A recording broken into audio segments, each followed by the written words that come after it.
All right, theboxinghour.com here with unbeaten junior welterweight Rob Gutierrez Jr., who will be making his U.S. debut this coming Saturday night, December 6th, on the Elite Underdog Promotions Brawl in the Bay event at the Alameda County Fairgrounds in Pleasanton, California. Fight night's fast approaching. Rob, how do you feel heading into Saturday night? I feel really relaxed. I feel stronger than my last fights. I fought like a month and a half ago. But I feel really strong, and we just dialing in the game plan. But I'm excited because it's local. You know, I got all my friends and family going to be there. So I love when they come watch me spar. I love when they're around. So it gives me a little electricity fighting locally for sure. And you'll be fighting a 1-0-1 Imer Lima of LA in a 4-rounder. What do you know about your opponent as you get ready for your third professional fight? Yeah, I'm glad he took the fight. Yeah, I know he's a southpaw. I seen like a little video on him, but not too much. You know, you never want to look too much at a fighter because he's gonna fight you different than how he fought anyone else. So I don't give it too much attention, but I mean, he looks tough, you know. So I'm not underestimating him for sure. Have you gotten southpaw sparring? Has you prepped for this one? Yeah, luckily in the amateurs I fought a lot of southpaws too, but I have been getting southpaw sparring, and it just I love how there's always so much in boxing in general. There's so much growth, but with the southpaw game, I just feel like this last 2 weeks been so beneficial. I think there was a couple other names that were being floated out before this guy signed on for it. How long ago did you find out you were fighting him, or how long ago did you find out you were fighting a southpaw? Yeah, it was barely like I would say like 2 weeks ago. 2 weeks ago we the first guy he injured his hand. I forgot his name. He injured his hand so that was like he had signed the contract and then he was out. And then we had another guy who said he was good and then he didn't want to fight. And then this guy so like 2 weeks ago, and I was just like I was crossing my fingers. So when I found out he was a southpaw, I mean I spar a lot of southpaws too, so I wasn't really like too tripping on that, or he has a decent record. He's coming to fight, so I mean I was just happy to get a fight in general. Have you tried fighting in the U.S. before and had a fight fall out, or this was the plan all along to make this the U.S. debut?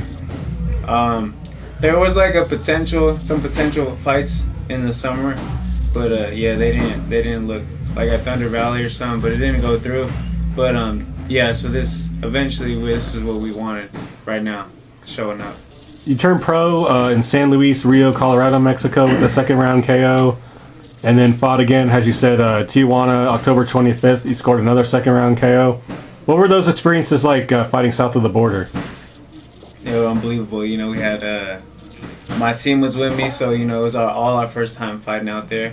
I would say the Rio, Colorado. It's funny because my family, my dad's side of the family is actually from Mexicali, like an hour from there. So just driving through that city was like, man, I got family over here. And then going to the actual event, it was different, and it was just exciting.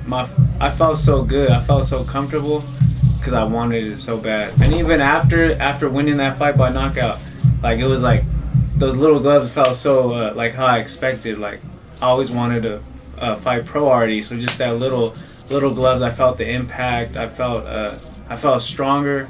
It was weird. I loved it all around. And even after the knockout, I wasn't as happy as I thought I would be after getting like a knockout like in the pro fight. I wasn't. I was just like, this is what I expected. I needed. So now there's much more. How much does it help you getting those? People kind of knock the Tijuana fight thing a little bit now, but it's got to be a help to get that kind of nerves out. Now you know the steps. Now you know, like you said, how your hands are going to feel in the smaller gloves. How much does that help you as you go into this next fight? I believe it helps a lot. It's like the precursor. It can be. You could fight out here, however you get it. And I was lucky to get it in Mexico. And believe it or not, like it's a funny saying right now. Actually, one of my friends, she told me they're not just cab drivers no more. They're Uber drivers.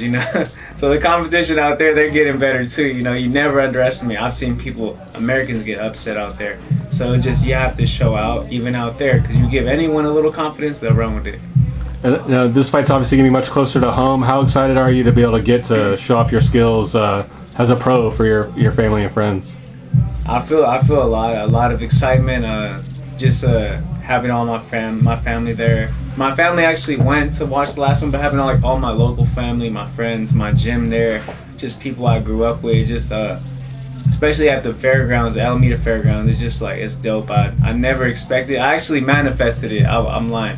It was in May, and Ali had his last event, and I told one of my good friends, Eugene, I was like, I'm gonna be on one of those shows, and then truth behold, I'm fighting with Paige and Ali now, and now I'm on one of those shows, So just how powerful, your words could be. It's insane. As you mentioned, you're under the tutelage of former WBA champion, welterweight champion James Page. He's taken training a couple up-and-coming pros in recent times and works with the youth here at Benjamin's Boxing. How did that partnership come to pass? So my story is a little different. Like a lot of people's, I was incarcerated for a long time, and before I got out of prison, I was actually looking up gyms to go to fight at, and I seen an article with James Page.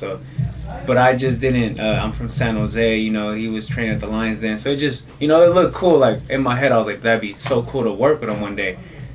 The time flies and I'm out boxing, and then finally I come spar here and I see James, and I'm like, what the hell? He's here now at Benjamin's, and I get to talking. I go home and I'm like, man, that's a sign. I hit him up on Instagram. He's like, call me. So I talk to him. We have similar backgrounds, not just incarceration, but just our upbringings.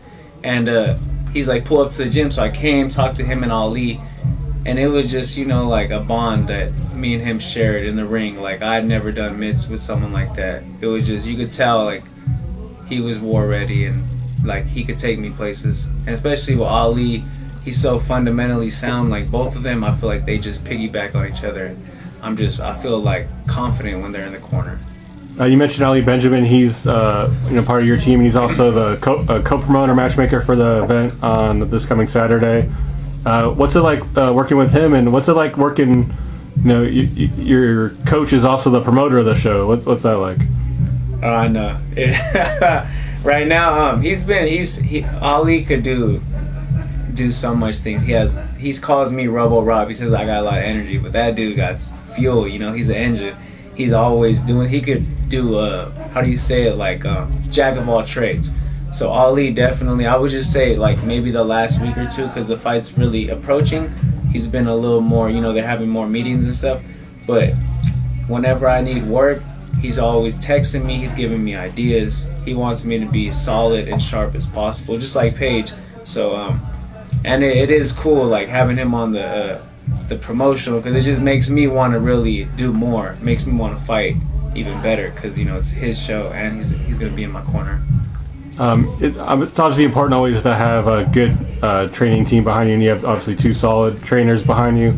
I know you had a limited amateur background. How did it come about to make the decision to go pro, and how did that all come together? So yeah, I started boxing. I was really young, but I veered off, and I ran track and stuff. But I went to prison for a long time, and luckily, boxing actually called my name in while I was in prison. So when I got out, that's all I wanted to do. And right when I got out, it took a little, almost a year. I got a fight. I was out at Dreamland Boxing in San Jose, and it was good. It was kind of hard to get some fights. I feel like I could have got a lot more fights, and then I got injured for a year. So then it was just I only accumulated 12 fights. So I don't know, but I always felt like I was way better than just my record, obviously. And when I got with them, it was just kind of I don't want to wait. You know what I mean? I felt ready. I feel like it's a level of maturity, and it's all about experience too. But I feel like I'm moving at a fast pace. I understand boxing, and I have a lot of natural abilities that with these guys in my corner, they're just honing. Every day I'm learning something and applying something. And I'm not perfect, so I am a risk taker, and it makes it really exciting that, in these fights, I always feel like I could bring up more and more out of my game, especially in practice. But I've been wanting to turn pro. I feel like it's more my style, more my fit. Moving at a fast pace, I know obviously you don't want to look past this fight coming up, and then we got the holidays coming up. But if everything goes according to plan, how do you see 2026 playing out? God willing, everything goes according to plan. 2026, I feel like it'll be really busy. I'm looking to keep fighting. So hopefully by like the summer I could be like 7-0. Have 7-0. I'm looking for tough fights. Probably I fight in March too on the show. Everything goes right, and I'm definitely I'm looking to take some tests and us to get some more fights. I just look I feel like everything's gonna start increasing more, the sparring, the traveling, and yeah, it's all starting this weekend though. So that's the next stage right there. Lastly, what can we expect when Rob Gutierrez Jr. comes out on December 6th? December 6th, man, just don't blink. It's not gonna be a boring fight. I don't just promise y'all, even for myself. Anytime I spar, it's always entertaining, and I'm always gonna give it 100%. Just expect like an explosive performance. Expect fireworks. I just want y'all to see a fighter you never seen before, and if that happens, then I completed what I set out for. I'm an exciting fighter, and yeah, we've been working on a lot of different things. I have power, but we've been working on setting things up, and the guy I'm fighting, he seems tough, so expect a good performance. All right, thanks, Rob. Thanks for taking time out so close to the fight, and good luck on Saturday. Appreciate it, man. Thank you. Thanks.